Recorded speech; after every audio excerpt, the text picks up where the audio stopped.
Baik, sebelumnya perkenalkan, nama saya Stefan Joseph, NIM 240601118130127, dan kali ini saya akan melakukan pembahasan mengenai algoritma rank sort menggunakan MPI.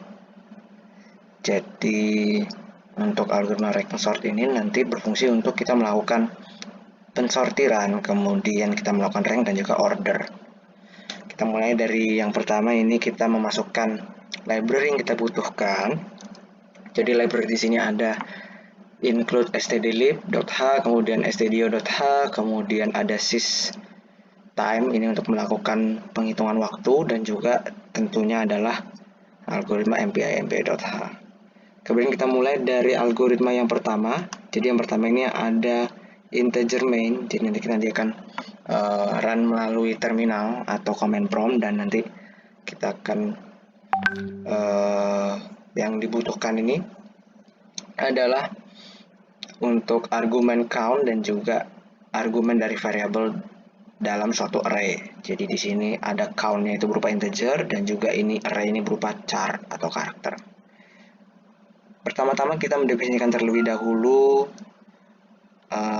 variabelnya. Jadi di sini variabel ada integer, struct, time file, variabel untuk waktu, dan juga float. Jadi untuk integer sendiri ini ada dua, yaitu ada yang pointer dan non pointer. Untuk yang non pointer sendiri ada variabel i, cnt, dan juga size. Dan di sini size ini kita definisikan menjadi sama dengan 0. Kemudian untuk variabel pointernya ada variabel pointer a, pointer b, dan juga pointer c. Kemudian untuk variabel bertipekan struct untuk mengkonstruk time file-nya ada variabel start dan end, nama variabelnya, dan juga untuk float ada local time dan juga total time. Untuk total time sendiri ini kita definisikan, kita inisialisasi total time-nya sama dengan 0 dan juga cnt sama dengan 0. Kemudian kita menginisialisasi MPI, pastinya ada dua yang kita inisialisasi, yaitu number of process, yaitu diwakili oleh variabel com_sz, dan juga ada process rank. Nah, di sini process rank ini variabelnya adalah myRank.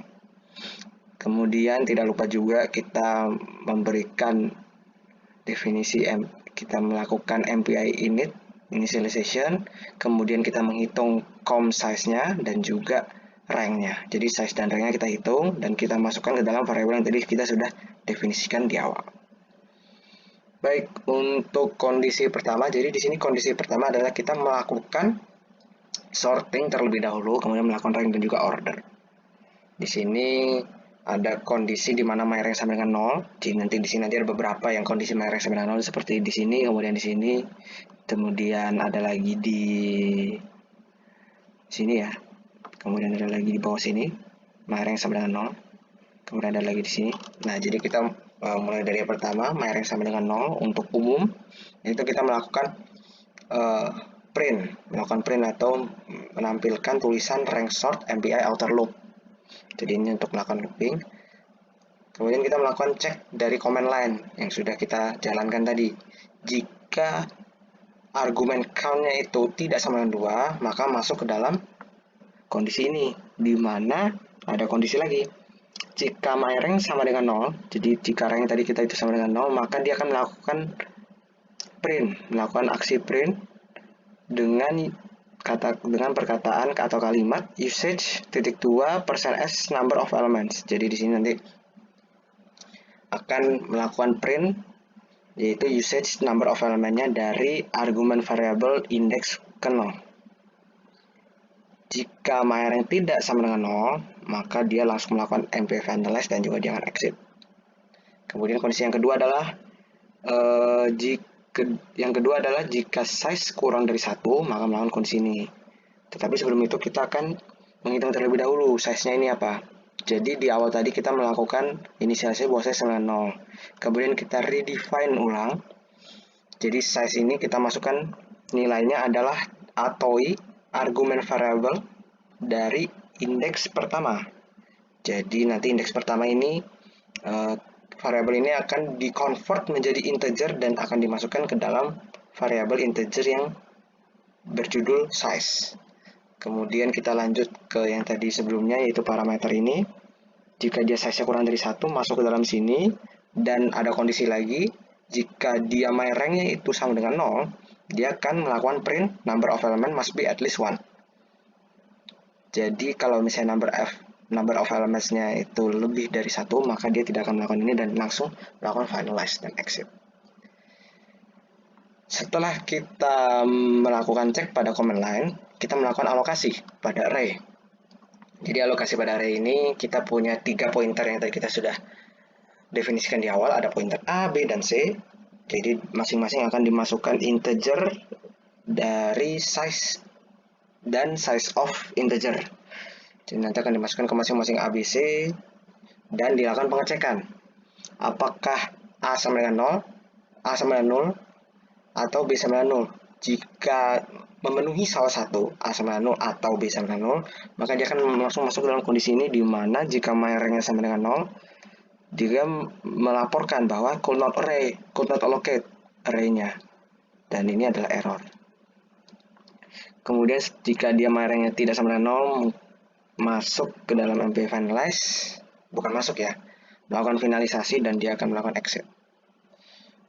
Kemudian tidak lupa juga kita untuk menghitung waktu, jadi kita mendeklarasikan variabel myStart dan juga myEnd. Jadi myStart ini value-nya adalah long dari myRank dikali size per com.sz, atau yang tadi kita sudah lakukan untuk number of process. Sedangkan untuk myEnd ini myRank plus 1 dikali size per com_sz. Kemudian untuk generate input, jadi ini generate input, kita akan mengenerate input yang tadi kita sudah masukkan dari command line. Jadi ini bersifat looping for i sama dengan 0 dan variabel i kurang dari variabel size yang tadi kita sudah definisikan, dan ini bersifat looping, maka dia akan melakukan print bahwa proses ini itu siap untuk melakukan generate input. Nah, ini nanti tergantung dari jumlah size-nya. Jika size-nya misal size-nya 6 maaf, misal size-nya 6, berarti i-nya itu dari 0 sampai 5. Jadi nanti akan melakukan looping sebanyak 5 kali berdasarkan myRank. Jadi nanti myRank ini nanti kita get dari variabelnya, kemudian kita print. Kemudian setelah melakukan print, kita juga melakukan inisialisasi pada pointer-pointer tadi. Jadi pointer-pointer tadi itu kita buat menjadi array. Jadi berdasarkan array, misalnya array-nya 0 berarti A0, B0, C0, B indeks ke 0, C indeks ke 0, A indeks ke 0. Nah, di sini A indeks ke 0 adalah min dalam kurung variabel i dan 2 dikurangi 1 dikali dengan i. Jika kalian 0 berarti 0 dan 2 min 1 dikali 0. Kemudian untuk B indeks ke I, ini variabelnya adalah 0. Kita menginisialisasi, dan C juga demikian. Kemudian kita punya lagi kita punya lagi kondisi. Jadi kondisi yang mungkin mirip sama dengan di awal. Jadi myRank sama dengan 0. Jadi myRank sama dengan 0. Ini dilakukan sorting. Kita print sorting %d values. Jadi size-nya ini misalnya size-nya 6, berarti sorting 6 values. Kalau size-nya 5, sorting 5 values. Kemudian setelah itu kita melakukan barrier. Kita melakukan membuat barrier atau batasan. Jadi batasannya adalah dari MPE Comprol, dan juga kita melakukan waktu, memulai waktunya, get time of day, kita memulai startnya. Kemudian setelah kita memulai waktu tersebut, kita melakukan sortingnya. Jadi di sini algoritma sorting, sort the values berupa looping i sama dengan 0, i kurang dari size, dan looping. Kita di sini mendefinisikan integer local underscore int sama dengan 0, integer val sama dengan a dari indeks ke i. Jika 0 berarti 0, 1, 1, 2, 2, dan seterusnya, dan juga integer j. Nah, di sini for j sama dengan myStart, titik koma, j kurang dari myEnd, titik koma, J++, ini artinya adalah melakukan looping sebanyak my_n dikurangi 1. Jadi di sini pada saat dia melakukan looping, maka dia akan melakukan kondisi ini. Jika val lebih besar dari A dari indeks ke J, jadi nanti indeks ke J ini nanti kita get, kemudian misalnya J-nya 6 nih, berarti A dari indeks ke 6 itu apakah dia lebih besar atau lebih kecil? Jika dia lebih kecil dari val, dari variabel val, maka dia akan melakukan penambahan nilai pada indeks ke C di indeks yang sama. Jadi misal ini I-nya 0, berarti C indeks ke 0 itu akan dilakukan penambahan dari misalnya 0 jadi 1, jadi dilakukan plus 1. Kemudian setelah itu pada looping yang sama kita melakukan MPI reduce. MPI reduce dari variabel C di indeks ke I dan juga variabel CNT kita melakukan reduce dan kita mengecek kembali berdasarkan kondisi. Jika my_rank sama dengan 0, maka akan dilakukan operasi ini. B indeks ke CNT, dari CNT tadi kita sudah definisikan tadi di awal. CNT ini. B indeks ke CNT itu didefinisikan sama dengan val. Jadi nilai val ini nanti dimasukkan ke dalam B indeks ke CNT. Kemudian untuk ini untuk langkah terakhir ya, ada beberapa langkah terakhir, putting all part of the array back together, kemudian end time, dan juga check result verify. Nah, kita mulai dari putting all part, jadi nanti menggabungkan beberapa array ini kita gabungkan menjadi satu array, beberapa part dari array ini kita gabungkan menjadi satu array kembali, ada variable B, variable C, dan juga size. Ada MPI integer untuk integer, sum ini untuk menggabungkan, kemudian ada MPI count row.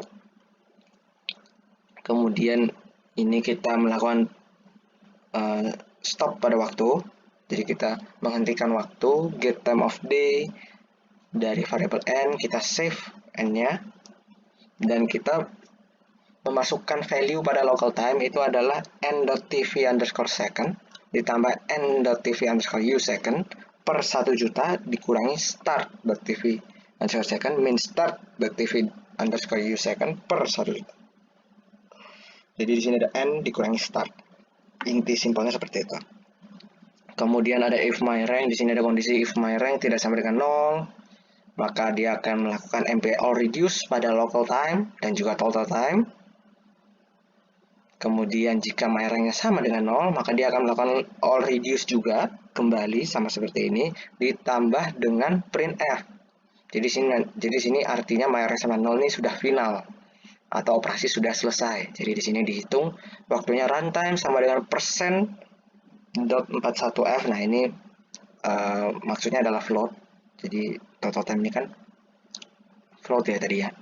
Float ini nanti total time ini nanti dihitung dari yang tadi.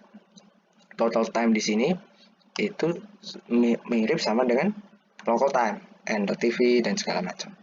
Dimasuk di print, dicetak, kemudian kita melakukan langkah terakhir, paling terakhir yaitu verifikasi.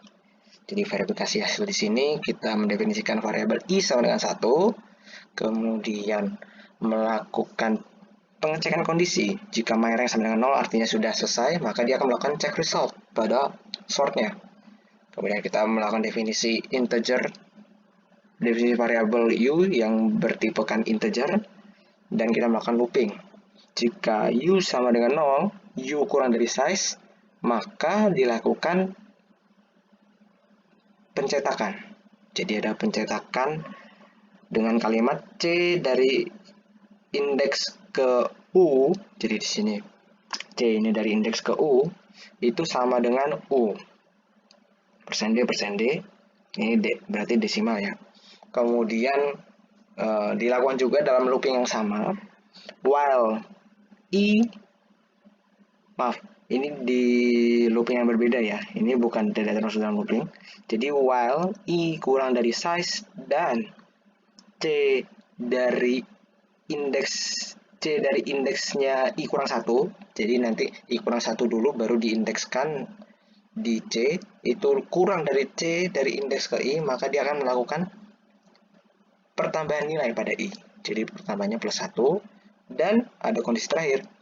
Jika I kurang dari size, maka akan melakukan pencetakan not sorted, artinya gagal disortir.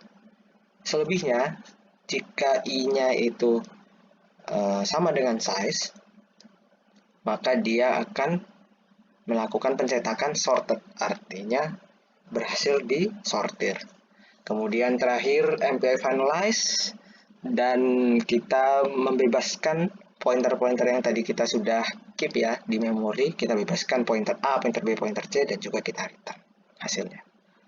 Mungkin cukup sekian dari saya. Terima kasih atas perhatiannya.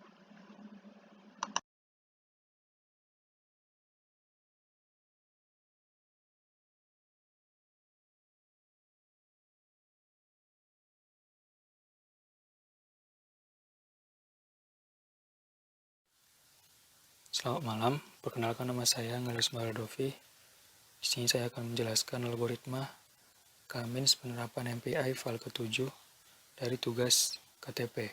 Pertama, di sini ada include dari file headernya, kemudian ada type struct, pembuatan struktur berupa matriks, double X dan Y yang bernama point, kemudian ada read header, ini berupa fungsi yang disertai dengan pointer input 6 cluster 6 poin. Nanti ini inputnya akan dimasukkan ke 6 cluster, kemudian 6 cluster, akan di print 6 clusternya. Itu juga ini 6 poin. Kemudian masuk ke read point.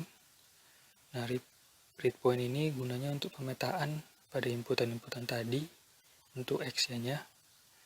Nanti itu seperti apa? Ada deklarasi integer dex. Nanti di sini ada looping dari dex dari 0 sampai kurang dari 6 poin. Kemudian ada initialize.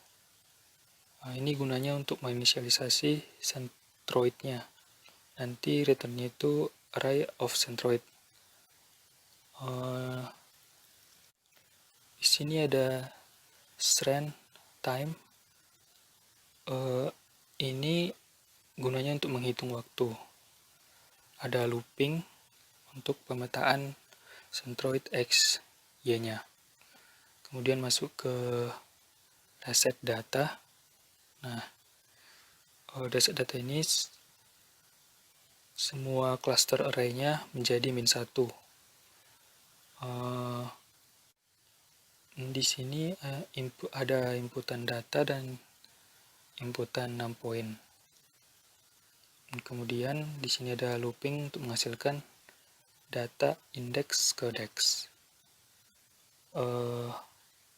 Sini ada calculate distance, gunanya untuk menghilangkan jarak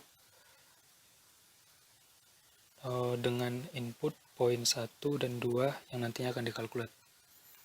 Kemudian di sini ada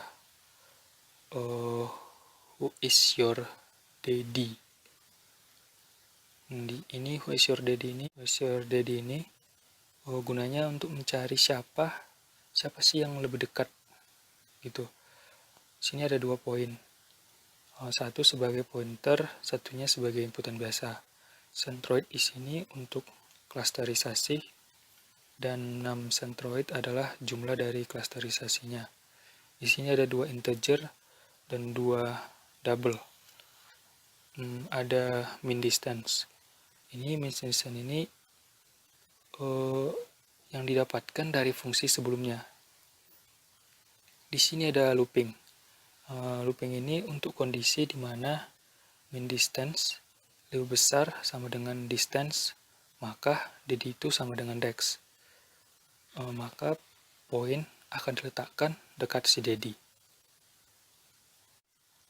Lanjut ke calculate new centroid. Di sini gunanya untuk klasterisasi baru. Di sini kita gabungkan sesuai dengan jenis-jenisnya.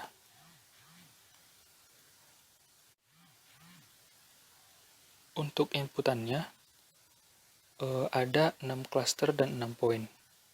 Di sini ada 4 looping. Yang pertama itu untuk menghitung pembentukan new centroid. Looping kedua itu untuk menggabungkan. Di sini ada population. Di loop kedua ini ada population tadi gunanya untuk menggabungkan. Kemudian ada loop ketiga gunanya untuk pembagian. Misalnya jika population dari indeks pertama tidak sama dengan 0, maka akan dibuat nilai centroid yang baru. Yang terakhir ini loop keempat. Di sini centroid untuk sumbu X disama dengankan new centroid dari indeks ke dex yang sama gunanya untuk perhitungan ulang. Kemudian lanjut ke check convergence. Check convergence ini gunanya untuk menghitung dari klaster yang lama ke klaster yang baru.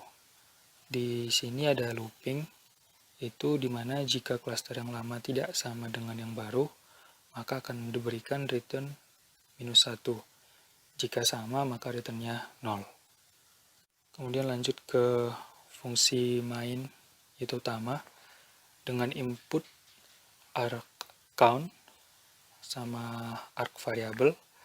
Di sini ada berbagai definisi-definisi dari sebelum-sebelumnya. Ya, kita lanjut saja langsung ke pembuatan MPI structure. Di MPI structure ini untuk master processor, jika ranknya itu jenisnya sama dengan master, maka melakukan input from file, lalu melakukan alokasi pada variabel point. Kemudian ada former cluster untuk mendefinisikan value-nya, lalu dialokasikan berupa integer, sama juga dengan yang lain-lainnya ini. Kemudian lanjut, di sini ada slave processor yang gunanya untuk melakukan looping dan pengiriman secara MPI. Lalu kita membuat job untuk master processor. Pertama dibuat in barrier. Di sini ada while sama dengan 1. Ya, itu 1 itu maksudnya masih berjalan. Dilakukan print master receive untuk menerima dari slave tadi, lalu dilakukan kalkulasi dan seterusnya. Lalu ada check convergence. Jika 0 maka artinya itu jobnya sudah done. Jika tidak, maka belum done. Ini ada pemberitahuan nomor job to be done. Di sini output untuk di sini ada output. Ini outputting to the output file. Ini gunanya ini untuk outputan lah. Kemudian terakhir ini receive the essential data. Ini menerima data dari master processor. Di sini ada looping lagi, itu while. Ini untuk melakukan kalkulasi dari cluster yang baru dengan who is your daddy tadi. Hasilnya nanti akan disend ke master. Jika jobnya sudah done, kita akan menerima centroidnya. Sepertinya itu saja penjelasan dari